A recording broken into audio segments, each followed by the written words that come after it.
بسم اللہ الرحمن الرحیم، اللہم صلی علی سیدنا محمد وعلی آل سیدنا محمد مبارک وسلم۔ معزز سامعین، آج اس دنیا کے اندر جس چیز کی سب سے زیادہ ضرورت ہے وہ اقامت دین کا پیغام اور اقامت دین کو قائم کرنے کا پیغام اور اس پر عمل کرنے کا پیغام اور اس کے لیے کوشش کرنے کا پیغام اور دین پر عمل کرنے کی کوشش آج دنیا میں اس کی سب سے زیادہ ضرورت ہے۔ تقریباً 1.5 ارب مسلمان موجود ہیں اور تقریباً 56 اسلامک ممالک بھی موجود ہیں، لیکن افسوس ہوتا ہے کہ خطہ ارض پر کوئی بھی اسلامی اسٹیٹ، اسلامی ریاست آقا دو عالم صلی اللہ علیہ وسلم کے دور مبارکہ کی طرح یا خلفائے راشدین کے دور حکومت کی طرح آج کہیں پر بھی دنیا کے اندر کہیں پر بھی کوئی ایسی ریاست جو ہے وجود پذیر نہیں ہے۔ کیوں نہیں ہے؟ سیدھی سی بات ہے کہ ہم مسلمانوں نے اس پیغام کو اور اس مقصد پر عمل کرنے کی کوشش ہی نہیں کی۔ ہم میں سے لاکھوں لوگ، مختلف بلکہ کروڑوں لوگ مختلف اسلام سے محبت کا اظہار تو کر رہے ہیں، لیکن نظام قائم کرنے کے لیے آج جو ہے ایک بہت بڑا فقدان نظر آتا ہے۔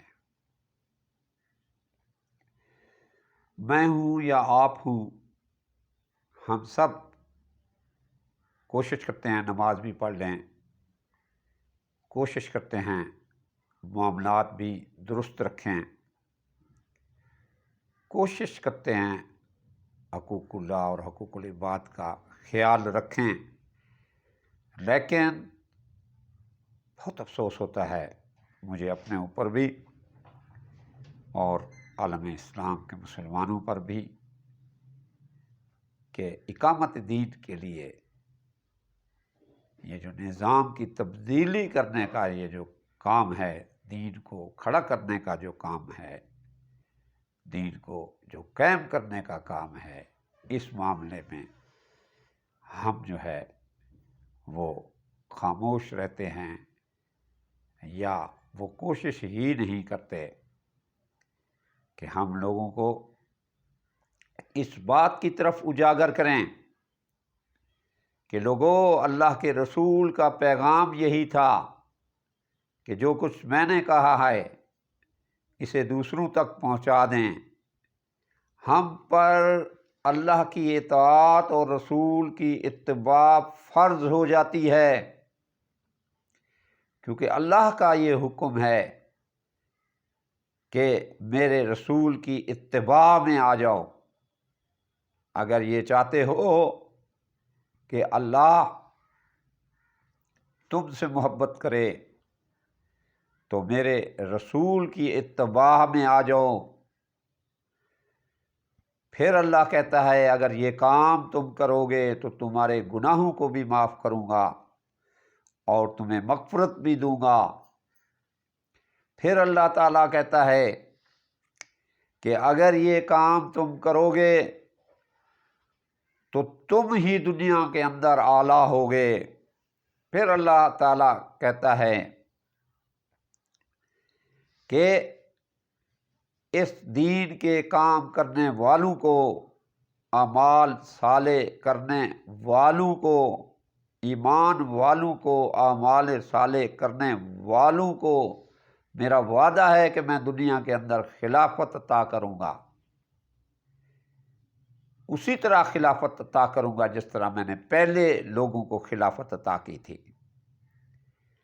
آپ اندازہ لگائیں، صحابہ کرام میں سے سیدنا عثمان غنی کے علاوہ باقی تینوں خلفاء جو تھے وہ دولت مند افراد نہیں تھے، ان کے پاس سرمایہ کی کثرت نہیں تھی، لیکن اللہ رب العالمین نے ان کو وہ مقام عطا کیا، انہیں وہ عزت دی جس کا اللہ نے کلام اللہ کے اندر فرمایا، وعد اللہ الذین آمنوا وعملوا الصالحات لیستخلفنہم فی الارض۔ اللہ کا وعدہ سب کے لیے ہوتا ہے، قرآن کے احکامات تا قیامت تک چلیں گے۔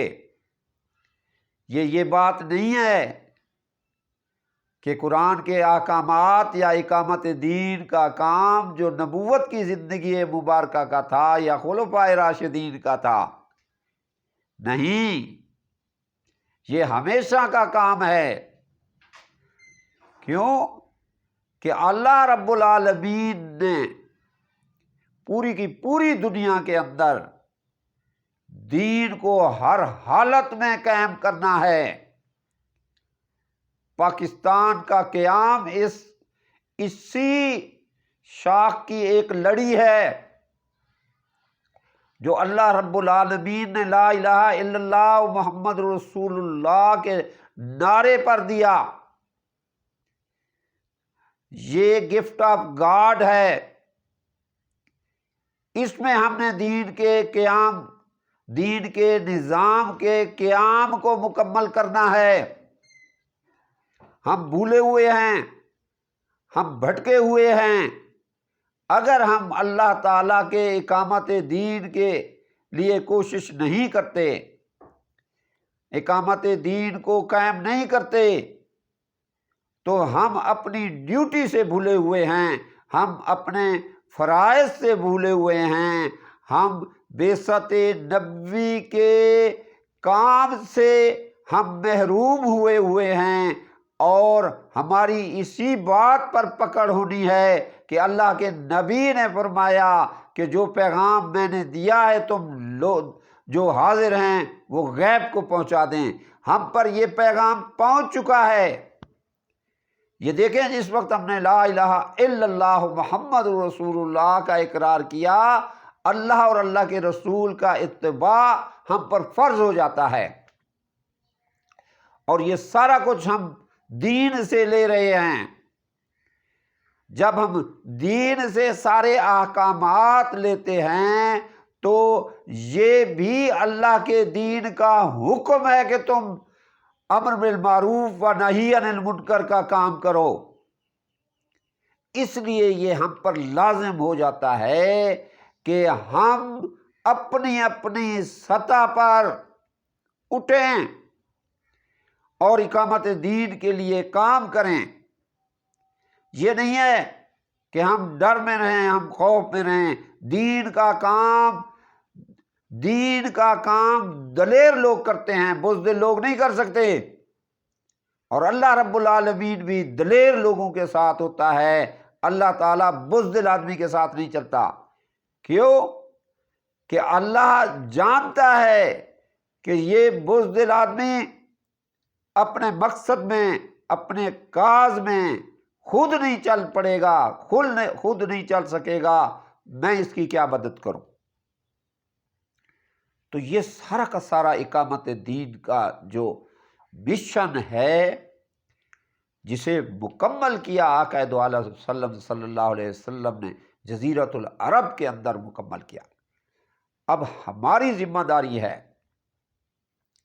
کہ ہم اس کو آقا دو عالم صلی اللہ علیہ وسلم کی سیرت کے نمونے پر اس کے لیے قائم کریں۔ کہ باقاعدہ طور پر ہم کسی بھی ایسی جماعت کے ساتھ منسلک ہو جائیں جو اقامت دین کا کام کر رہی ہو۔ آپ اور میں عام طور پر ہم ایک دوسرے کے اوپر اعتراض کر کے ہم کسی جماعت میں شمولیت اختیار نہیں کر رہے ہوتے۔ ہمیں چاہیے کہ آقا دو عالم صلی اللہ علیہ وسلم کے طریقہ کے مطابق جیسے نبوت نے جماعت بنائی، نبوت نے تنظیم بنائی، نبوت نے بیعت فرمائی، نبوت کے طریقے پر جب تک ہم نہیں چلیں گے ہم میں سے کوئی بھی اقامت دین کا کام مکمل نہیں کر پائے گا۔ لازم ہے، لازم کہ ہم کسی بھی ایسی جماعت کے ساتھ جس کا مقصد حیات اللہ کے دین کو قائم کرنا ہو اور کوئی مقصد نہ ہو، دنیاوی غرض نہ ہو، لالچ نہ ہو، اقتدار کی خواہش نہ ہو، تو ہم اللہ پر توکل کرتے ہوئے کسی بھی تنظیم کے ساتھ، کسی بھی جماعت کے ساتھ، اس تنظیم، اس جماعت کے امیر کی بیعت کر کے ہم اس کام کے لیے اٹھیں اور پھر لوگوں تک اسی کام کی دعوت پہنچائیں کہ لوگوں، اللہ نے ہمیں بھیجا ہے اور اللہ نے ہمیں کلمہ جو ہے وہ پڑھا دیا ہے۔ ہم خوش نصیب ہیں کہ ہم ماں کے بطن سے نکلتے ہوئے کلمہ ہمیں سنا دیا گیا، جیسے ہی بڑے ہوئے ہم کلمہ پڑھنے والے بن گئے۔ جب ہم کلمہ پر ایمان رکھتے ہیں تو اقامت دین کے کام پر بھی ہمیں ایمان رکھنا پڑے گا۔ اس لیے اس کا طریقہ نبوت والا طریقہ، نبوت کے عملی میسج کو دیکھتے ہوئے باقاعدہ کسی جماعت کے ساتھ مل کے، جماعت کے امیر کی بیعت کر کے، ایک تنظیمی لاہ عمل بنا کے اقامت دین کے لیے نکلیں، اقامت دین کو قائم کرنے کی کوشش کریں۔